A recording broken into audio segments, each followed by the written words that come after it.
Saudações, telespectadoras e telespectadores do História na Medina. Este é o terceiro e último vídeo sobre as ciências humanas. Se você ainda não viu os dois vídeos anteriores, recomendo que você os veja para entender melhor sobre as humanidades, o que elas são, como estão organizadas e o que pesquisam, por exemplo. Neste vídeo, vamos tratar sobre as contribuições das ciências humanas em contextos de doenças, como na nossa atual pandemia da Covid-19.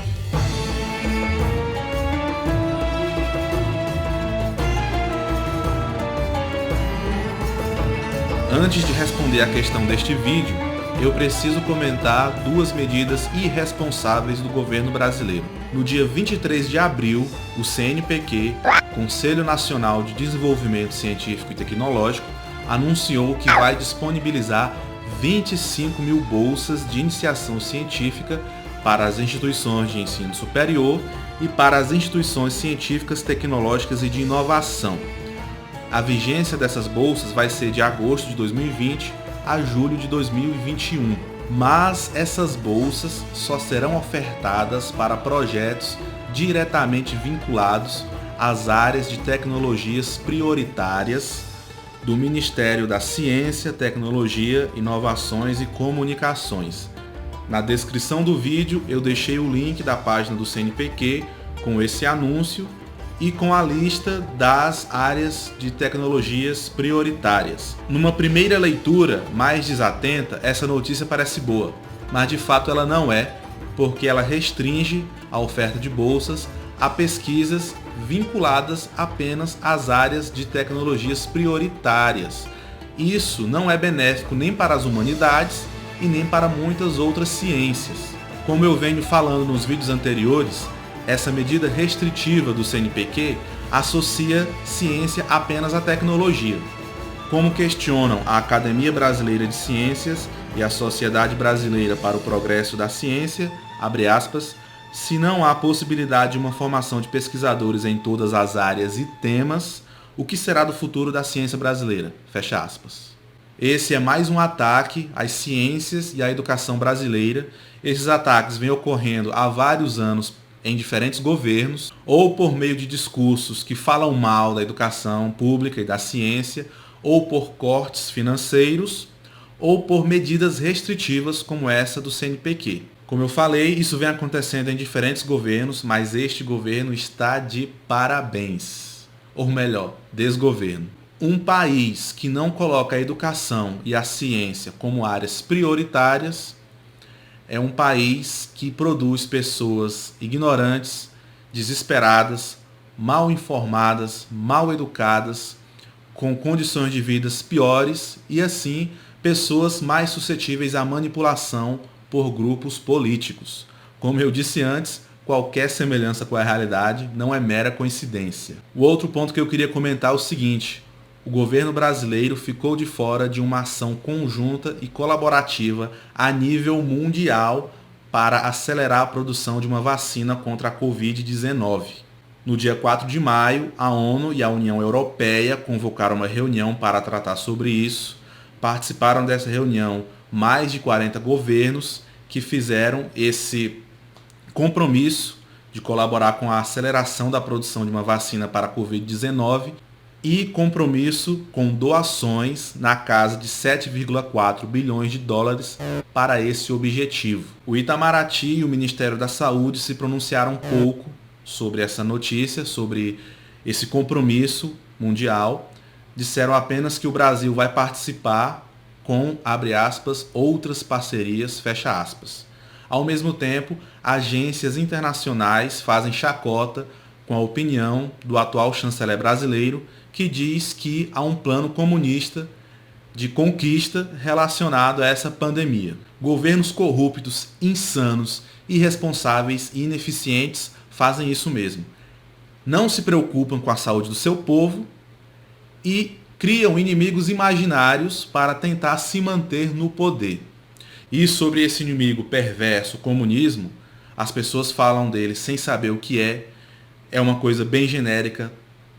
Todo inimigo agora é comunista, então são discursos rasos, bobos, idiotas sobre o comunismo. E tem uma coisa interessante, uma lógica muito peculiar. Ou o comunismo não funcionou, como eles dizem, ou o comunismo está funcionando e dominando o mundo, como eles também dizem. As duas coisas não dá. Vamos então para a pergunta guia do vídeo. Quais as contribuições das ciências humanas em contextos de epidemias e pandemias? O primeiro ponto que eu destaco é que o campo de pesquisas na saúde pública é multidisciplinar. Colaboram com esse campo não só profissionais de exatas e biológicas, mas também de humanidades. A maioria dos cientistas de humanidades que participam desses estudos são sociólogos, antropólogos e cientistas políticos que ajudam na coleta e na análise de dados para direcionar as políticas públicas na área da saúde. Por exemplo, no caso do nosso SUS, o Sistema Único de Saúde, essas pesquisas direcionam as políticas de atendimento e abastecimento de medicamentos e tratamentos em várias localidades do país. Se você quer entender mais sobre isso, eu deixei linkado na descrição do vídeo o episódio 186 do Dragões de Garagem, que discute sobre as ciências humanas, ciências sociais na área da saúde. Como exemplo dessa multidisciplinaridade na área da saúde pública, eu vou citar o caso da presidência da nossa Fiocruz, a Fundação Oswaldo Cruz, que é uma instituição vinculada ao Ministério da Saúde, cujo objetivo é promover a saúde e o desenvolvimento social. A Fiocruz hoje é presidida pela Nízia Verônica Trindade Lima, doutora em Sociologia e mestre em Ciência Política. Temos então aí uma instituição de saúde de nível nacional, presidida por uma cientista de humanidades. Eu também deixei na descrição desse vídeo o link dos boletins conjuntos da ANPOX, a Associação Nacional de Pós-Graduação e Pesquisa em Ciências Sociais, da ABA, a Associação Brasileira de Antropologia, da ABCP, Associação Brasileira de Ciência Política, e da SBS, Sociedade Brasileira de Sociologia. Esses boletins têm informações e estudos que relacionam a atual pandemia ao nosso contexto social brasileiro. Eu também deixei linkado na descrição do vídeo o episódio 12 do Ogro Historiador, em que os meus amigos do projeto discutiram sobre pestes, epidemias e pandemias no decorrer da história. E por falar nisso, é bom a gente começar a diferenciar epidemia de pandemia. A diferença entre esses dois estados de doença está no nível, na escala de alastramento dessas enfermidades. Uma epidemia tem diferentes níveis de abrangência. Pode ser uma série de surtos ou casos em diferentes locais de uma cidade ou em um país e até mesmo em países de um mesmo continente. Um exemplo de epidemia foi a Ebola em 2014 no continente africano. Já a pandemia, a escala dela é internacional, mundial. É a maior escala de uma doença.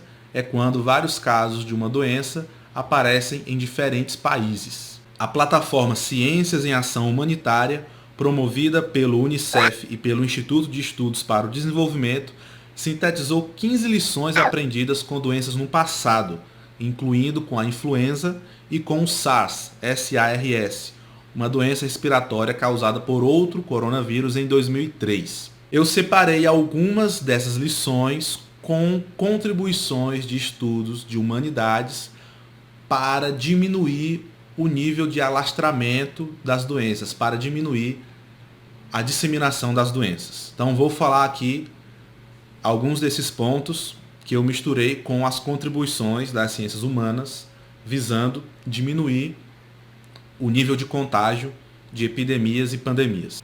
A primeira lição aprendida com doenças anteriores e a primeira medida para conter a disseminação de uma doença é o confinamento social. É o fechamento de instituições de ensino, distanciamento das pessoas em locais de trabalho e em outros contextos. Está provado. Confinamento social diminui o alastramento de doenças.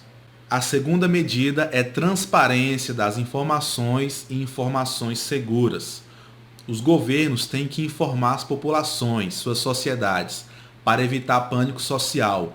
E essas informações têm que ser seguras, com base científica. Senão, o povo vai recorrer a meios de comunicação não tão confiáveis para se informarem. Não é à toa que hoje vivemos uma pandemia de fake news. Notícias de todo lado, sem nenhuma base segura ou científica. Notícias de má fé, inclusive muita notícia de má fé, como medicamento que cura o coronavírus, antibiótico e medicamento para verme. Eu já encontrei até essa. Um coquetel com antibiótico e remédio para verme, dizem que vai servir para um vírus. É impressionante isso. Além disso, líderes políticos têm que tomar medidas de quarentena que não prejudiquem alguns grupos sociais, como chineses e idosos, que viram alvo de preconceitos, como na atual pandemia. Esses preconceitos podem levar a injustiças sociais e econômicas que podem durar tempos. Um exemplo é a gripe espanhola. A gripe espanhola foi uma pandemia causada pelo vírus influenza que assolou o mundo nos anos de 1918 e 1919, no final da Primeira Guerra. As imprensas dos países envolvidos no conflito sofriam censura em relação ao noticiamento dessa doença, porque noticiar essa doença iria abalar a moral das tropas e poderia também causar pânico na população. Então, os jornais, a mídia dos países envolvidos na Primeira Guerra não noticiavam a doença. Quem noticiava era a imprensa espanhola, que não estava envolvida na guerra. E aí então se associou essa gripe à Espanha. E aí ficou o nome gripe espanhola de forma totalmente errada. Tanto é que até hoje não se sabe exatamente em que local que surgiu essa gripe. Também devem ser pensadas políticas de quarentena e de distanciamento social que pensem na população mais pobre, mais carente, pois a classe social das pessoas afeta diretamente na expansão dessas doenças. Pobreza, miséria, condições impróprias de saneamento e de higiene contribuem e muito para a doença se alastrar. E a pandemia atual escancara essa desigualdade social no mundo e aqui no Brasil. Enquanto pessoas das classes médias e altas saem para ir no supermercado e até fazer outras atividades, as pessoas pobres saem para trabalhar por uma necessidade de sobrevivência básica. Chegando nesse ponto, eu acho importante comentar sobre o conceito de necropolítica criado pelo filósofo camaronês Achille Mbembe. A necropolítica é um conjunto de políticas de controle social por meio da morte. É quando estados ou autoridades políticas decidem quem vai morrer e quem vai viver. Um exemplo disso aconteceu na Itália. Quando houve o colapso do sistema de saúde no país, as autoridades autorizaram os médicos a salvarem apenas as pessoas que tinham mais chance de sobrevivência, por uma questão de recursos. E aqui no Brasil isso também ocorre quando autoridades defendem o fim da quarentena, a volta normal às atividades comerciais e até fazem atividades com aglomeração social, dando mau exemplo de comportamento, estimulando o fim irresponsável e totalmente sem planejamento da quarentena, que favorece assim a disseminação da doença. Não bastasse isso, a nossa estrutura social racista e patriarcal, ela mata primeiro os corpos das pessoas em situações de maior vulnerabilidade social, como negros, mulheres e pobres. Tudo isso é um exemplo da necropolítica brasileira atual que escancara as desigualdades sociais, porque na hora que se defende o fim irresponsável e sem planejamento da quarentena, os primeiros corpos a morrerem pela doença e por suas consequências são corpos das minorias, dos negros, dos pobres e das mulheres, por exemplo. Aproveito para destacar uma fala do Ratan Shah, diretor executivo da Academia Britânica. O Ratan Shah tem especialização em economia e mestrado em História e Política pela Universidade de Londres. É um cientista de humanidades. Ele disse o seguinte, abre aspas, se quisermos superar esse vírus, precisaremos da experiência e do conhecimento de uma ampla variedade de disciplinas, desde ciências sociais e humanas até medicina, biologia e engenharia. Fecha aspas. E na questão da quarentena e da restrição do movimento, são preferíveis abordagens voluntárias do que obrigatórias do povo.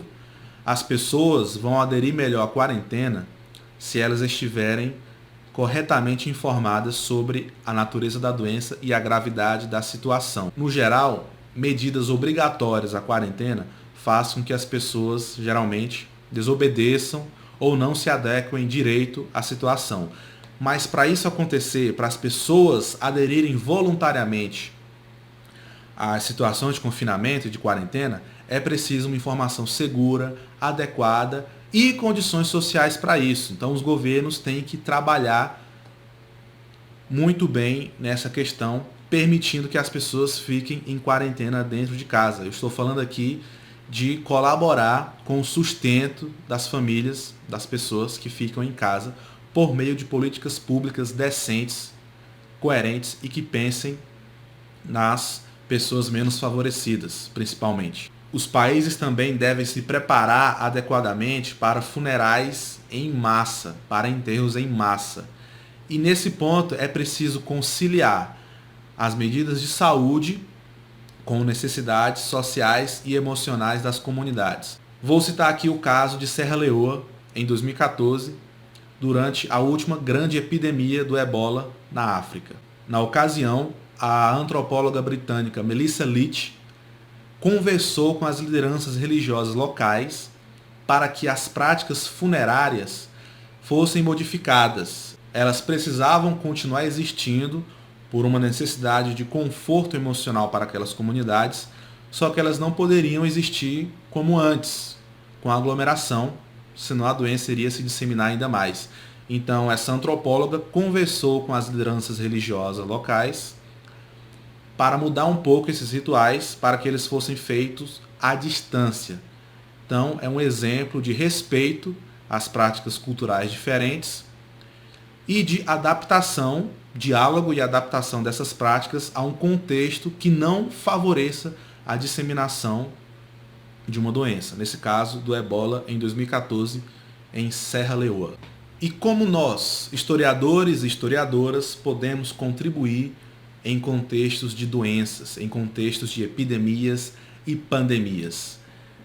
Eu vou focar aqui minhas reflexões no trabalho dos historiadores de doenças e de saúde pública.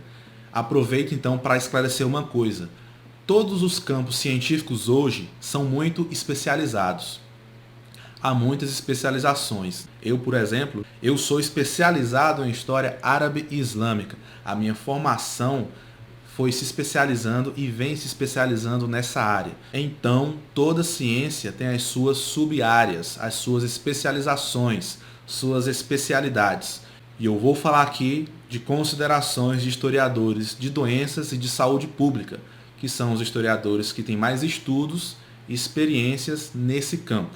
A partir de fontes e demais testemunhos que sobreviveram do passado, os historiadores de doenças e de saúde analisam coisas como doenças evoluíram, analisam também as estatísticas de infectados e mortos, quais as principais características desses grupos, eram de qual gênero, de qual etnia, de qual classe social. Isso tudo ajuda a compreender de novo o fator pobreza e desigualdade social na disseminação de doenças. Com a gripe espanhola, ficou provado que as doenças se disseminam mais e em maior velocidade em regiões com baixo IDH, com baixo índice de desenvolvimento humano, que são as regiões mais pobres, com condições sanitárias e higiênicas piores para as pessoas viverem. Então, nessas regiões de pobreza, de miséria, as doenças se alastram mais e mais rápido. É importante também refletir sobre as consequências sociais das doenças no passado e hoje, porque essa reflexão nos ajuda a entender, por exemplo, o nosso atual momento. O SUS, por exemplo, é a primeira vez que enfrenta uma pandemia. Então, é bom termos isso em mente para defender o SUS, para defender investimentos e gerência adequada dos seus recursos e também defender instituições que colaboram com o SUS, como a já citada Fiocruz. Aproveito para citar uma coisa muito útil, que é a existência há mais de 30 anos da Casa de Oswaldo Cruz, que é uma unidade técnico-científica da Fiocruz dedicada a preservar a memória da instituição, bem como das atividades de pesquisa, ensino, documentação e divulgação da história da saúde pública e das ciências biomédicas no país. Deixei linkada na descrição do vídeo a página da casa de Oswaldo Cruz.